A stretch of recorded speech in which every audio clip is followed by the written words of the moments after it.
Welcome, creeps, to the very first ever Creature Feature web show. I'm your host, Mr. Creature Feature, and with me is the very gorgeous Miss Pumpkin. Hello guys, welcome to Creature Feature. We're going to talk about all kinds of shit here. Horror, music, movies, do some reviews, talk about all sorts of shit here.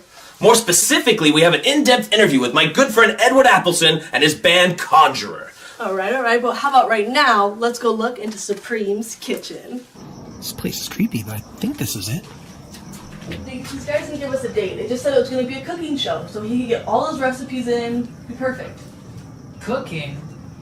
Why would Dad want to do a cooking show? No, Mijo. Mijo's got a good plan. Cooking show. We can do that. I don't get us hurt. Everything's gonna be good. Did you guys hear something? Hey, what's cooking in here today? What the fucking creepy is that? How rude. How rude. What the fuck are you doing here? I thought today was Supreme's kitchen. What? They fucking just got fucking get the fuck out of here! The fuck? Oh! I thought you fucking set that up. You're the one that told me you called him. Well, ladies and gentlemen, it looks like our segment isn't exactly ready yet, but next time, it's the first Our episode. schedules are still a little fucked up. Bear with us. So what's anyway, you tell me, I think... Well, you know, we got Conjurer. Let's go to Conjurer. We got that in-depth interview with Conjurer.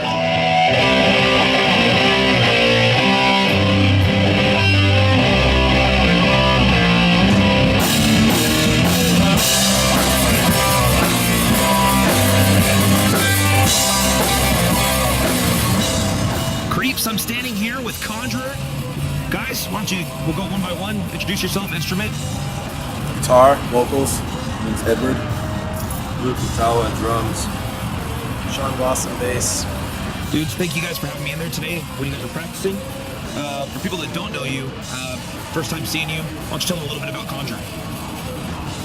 Conjurer is a folk, pagan, black metal band. Or have old school roots and pre-Christian.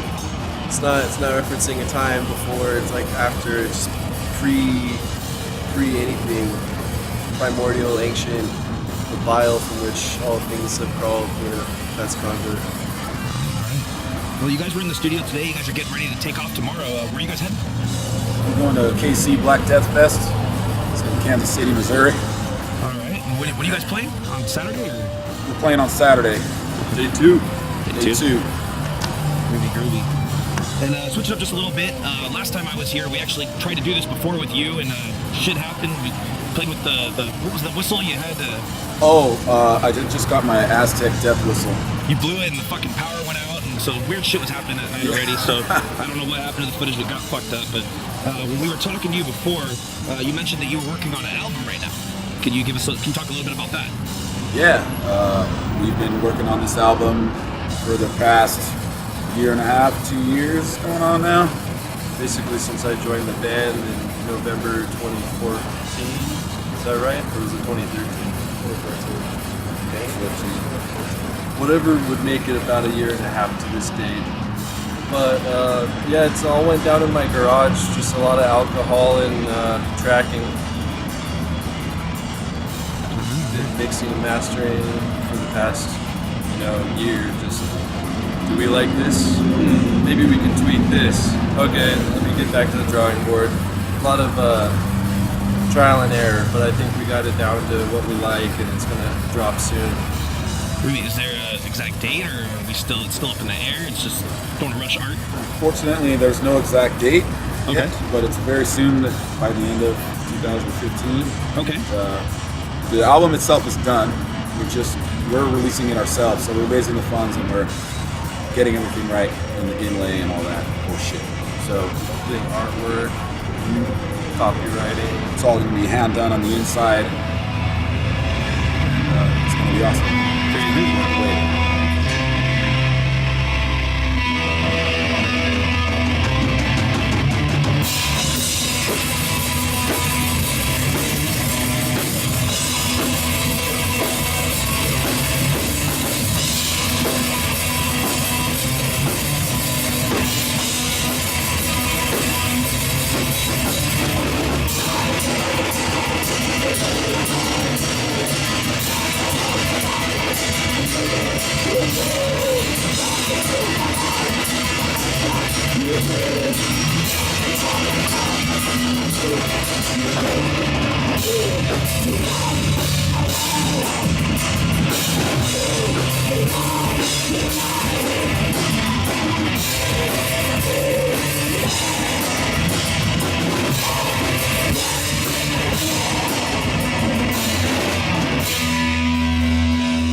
I know you guys are going to Kansas right now, but by the time this airs, it'll be 420, which happy 420 by the way. Is there anywhere we can catch you guys coming up soon? We have something in August or something. We did cancel. So as of right now, Conjure's not playing any other dates other than Kansas. Okay. But we're looking to book. We're looking to play it. So there will be something soon after that locally. Okay, cool. We'll try and keep everybody posted. And there'll definitely be a release party show for the album. Very cool. How about for 420? Any plans going on for 420, you guys? Just gonna get fucked up.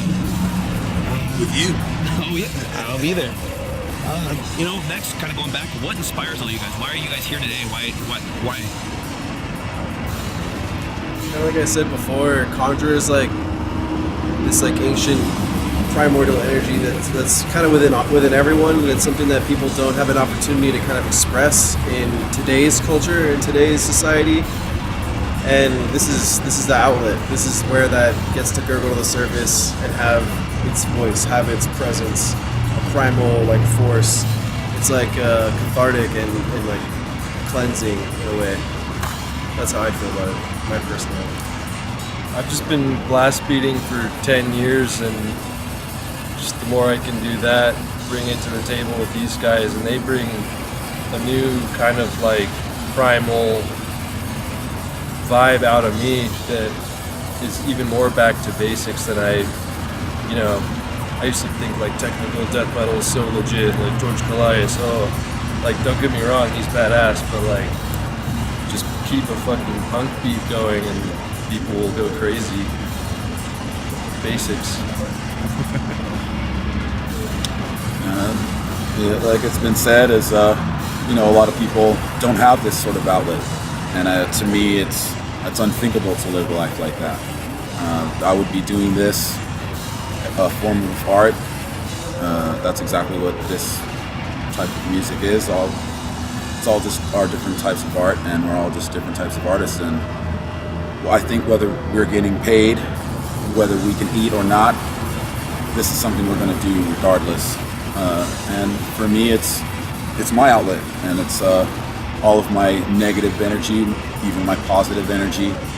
It all comes through in my writing and in playing with these guys. And when we're together, it rebalances everything else that goes on in my life.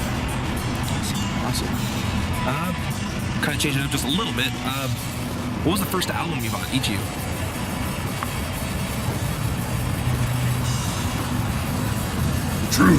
Truth. Goddamn. First fucking album ever. It's probably like pure disco, 70s, raw funky shit. There probably sows the seeds for getting into bass as first instrument, but yeah, I mean, as like a little kid, like that was my jam, rocking out to fucking air guitar on just some funky ass shit. Play the fucking music by boy, which is how it is. I think the first CD I ever know was a cassette tape that I begged my mom to buy me before money was a concept to me. It was called Sounds of Paradise. It had a woodwind version of Green Sleeves on it, and I heard it in class during silent sustained reading. And I asked the teacher, "What is that tape?" I had to get the tape for myself. Green Sleeves. Dope as fuck. So good. Second grade. Those are good roots. My first album in my memory is definitely Kiss Greatest Hits, and I bought it in Heathrow Airport, coming back from England, visiting my family, and I saw it in the fucking tax-free, whatever the fuck they call it, and I bought that shit, and I remember asking my uncle, will this shit work in America? Because I remember like video games and shit, they don't, it's different connections, they don't work over there. He's like, it'll work better. And that was the first CD I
Kreature Features Theater.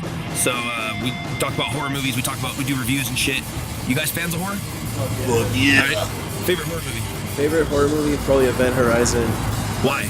Just the whole it could have been far more creepy than it really was, but then just the glimpses of into a completely other dimension where people are just like butchered in their own like psyche and insanity, and then that melding with our reality through technology in some way.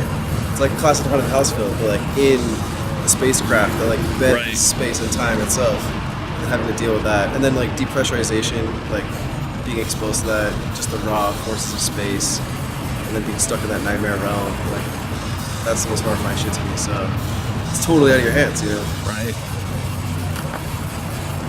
I'm just thinking of the funny shit when like Arson and I used to go like rent the shittiest.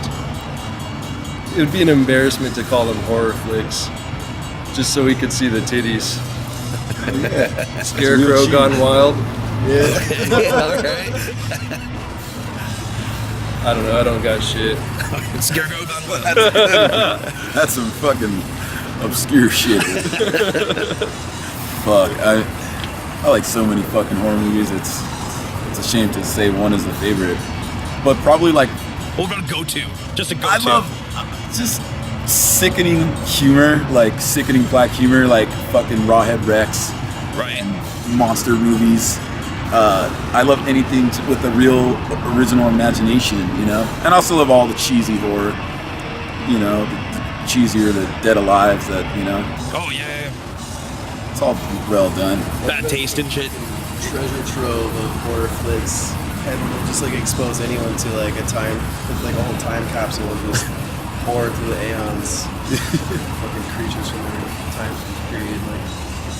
I would say out of the great horror movie icons, I'd probably have to pick Michael Myers. Okay, Boogeyman. He just came to me at a time in my childhood where I think it was Halloween 2 I saw first.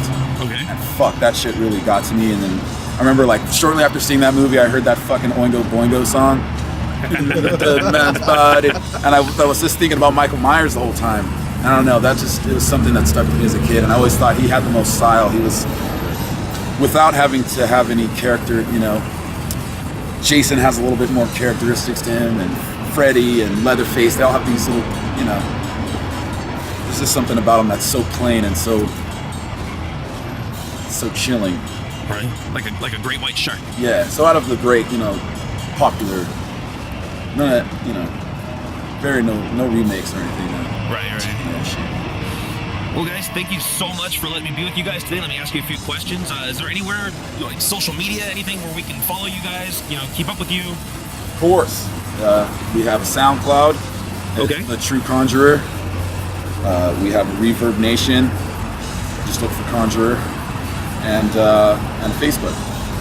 So Conjurer. We're all on all that shit. Okay. Check us out. Well, thank you guys. We'll see you next time. You heard it here. This is Kreature Feature. We're out. Saturday, May 2nd, 2015, Underground Empire Wrestling brings you Mayhem Brigade. Already scheduled a one-on-one grudge match between Human Tornado and Charming Biagio Crescenzo. Also, in the Underground main event, JD Horror challenges the Insaniac to a death match. Plus, more to be announced. It's Saturday, May 2nd, from the Underground Auditorium in East Los Angeles. Tickets are available on uewrestling.com. Creeps, welcome back to Kreature Feature's web show. Right now, we're going to talk about a couple of movies that Pumpkin and I got a chance to see over the last week. And Pumpkin, what did you watch this week? I'm going to talk about Eli Roth Presents Clown. Now, Clown, I don't know if fans have seen it, if anyone out there have seen it. We got to see it recently. We've heard a lot about it. Finally got our own copy. That's right. It's pretty Thank you, sir. cool. You know who you are. Reading Goosebumps, watching, the movie Santa Claus. I know that sounds weird to talk about a horror movie, but if you've seen the Santa Claus, you know what happens. You know he turns into the Santa Claus. Right. So the clown, I think, in my idea, is someone's pretty fucked up idea of what clowns are to them. Oh, definitely. Don't you think? Definitely. I think someone has a really twisted idea, because if you watch it, I don't know, do we want to tell them what it's about? You can, spoiler alert! Okay, spoiler alert. I don't know, here, we'll flash something here. Spoiler alert, spoiler alert. Anyway, it's pretty much about this guy, this realtor, that goes and sells houses, finds a costume, his kid needs a clown, doesn't have a clown, finds a costume, and lo and behold, it's not a costume, it's demon skin, bum bum bum bum bum. So, pretty fucked up shit happens involving clowns. Do you believe? I do believe. I believe in all that. But I agree with you on the Santa Claus vibe. It definitely also reminded me of like the haunted mask from Goosebumps. How she puts the mask on and she can't fucking take it off, and it gets stuck, and they have to kind of come up with a thing to get it off. But as you'll see in the movie, it doesn't quite go the same way it went in Goosebumps. So. But I thought it had a good pace. I would recommend it. I'd watch it. Oh, definitely. I'd say 2 thumbs up. 2 thumbs up. 2 paws up. 2 paws up. 2 claws. 2 claws. Paws. Paws. Claws. Claws. Anyway, what's My movie was Starry Eyes. Now, Starry Eyes, I heard a lot about it last year. I didn't get a chance to see it until I never heard about it. She never hears about anything. But back to Starry Eyes. We heard about it last year. Didn't get a chance to see it till it made its way to Netflix. So we watched it on Netflix, and Starry Eyes was kind of like, again, another person's interpretation, a really fucked up interpretation of like Hollywood and what Hollywood means to them. And it's about an inspiring actress trying to get that role, and she's kind of odd and weird, and she has a bunch of fucking assholes and cunts she lives with, and she doesn't have a bunch of assholes. She lives and sees a bunch of assholes. Yes, Don't confuse these people. I'm sorry. There's like centipede. You know, you get a lot of weird. Well, maybe you never know. It's not that kind of movie. No. But kind of was. Okay, wait. Well, anyway, so she goes to this interview, and it's this fucking weird little old fat people that are sitting there, and they talk for a bit, and they kind of seem like they don't like her, and she starts freaking out and pulling her hair and goes to the bathroom, and next thing you know, they're filming her again in the dark, and she's getting naked and has to show up at this producer's house, and he wants her to give him blowies, and it kind of gets a little weird after that, and there's nothing scary. See, this is a long, dragged out, like you're waiting. Well, she thinks it wasn't scary. I thought the ending paid off greatly. Still waiting. Once it kind of kicks in, and she starts changing, and you see how she becomes this beautiful thing. It's kind of similar to Black Swan, and I liked it personally more. But I guess because it had a good horror feel to it in the end, as opposed to Black Swan. I mean, well, we're not talking about Black Swan, but for me, one claw. I say 2 claws. I say definitely check it out, especially because, it kind of is like older horror movies where the payoff isn't necessarily through the whole movie. You got to build into it and get into that end, and that last 20, 30 minutes of the movie pays off, in my opinion. I guess. I mean, I'm waiting for 2. Starry Eyes 2. I'll be more excited for that. We'll see. It might not happen. But anyway, thank you guys for being here with us today. Got to hang out in the dungeon a little bit with us. Right now, we're going to go ahead and end with a music video from Conjurer. Not really a music video, another in-studio performance from Conjurer. But next time, just bear with us. Thanks for checking out Kreature Feature for the first time. We're going to bring you guys some cool stuff. Wait, before we head off, what's that? I did want to talk to you. I want to have some talk here every now and then. Pick your brain, pick my brain, whatever. Dead or alive, what's in there. I was wondering, we were talking about recently about in other states how they're making things legal and illegal for tattooing, for making, what do you call it, scarification, body modification. You can't get the dermal implants. Obviously here at Kreature Feature we're very open to weird shit. Oh, yeah. But, what do you think about that? I don't know. Why the fuck does it matter what you want to do to your own body? That's what I mean. It's your body. I guess if you're trying to join certain cliques or jobs and stuff, I can see why it'd be a problem. But to outlaw it or make it illegal, I don't understand the point of that. But I can understand why society doesn't like it. It's kind of like if you're in a boys club and there's mostly boys, they're going to all vote they don't want girls there, right? So if you're in a state where people don't really accept that, they're probably going to pretty much vote we don't want that shit here. But I don't know. It's very odd to me that they're going to put government on that, and that the government wants to ban your body, you know what I mean? Strange. I think the better question is, what do you guys think? What do you decide? Message us at Facebook.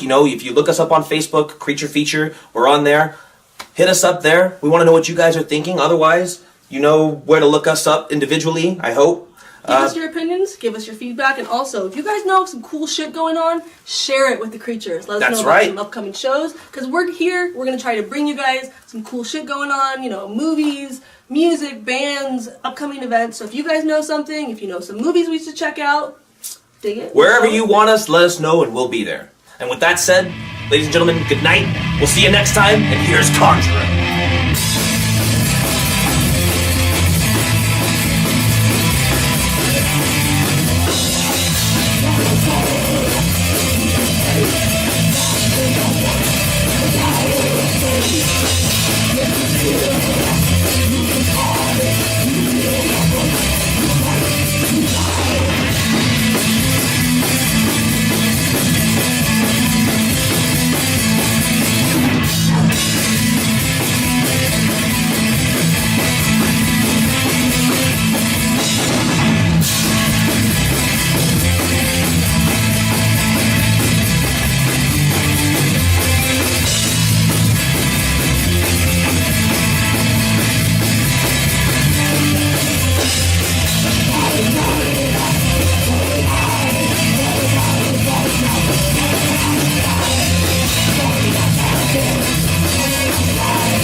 Thank you.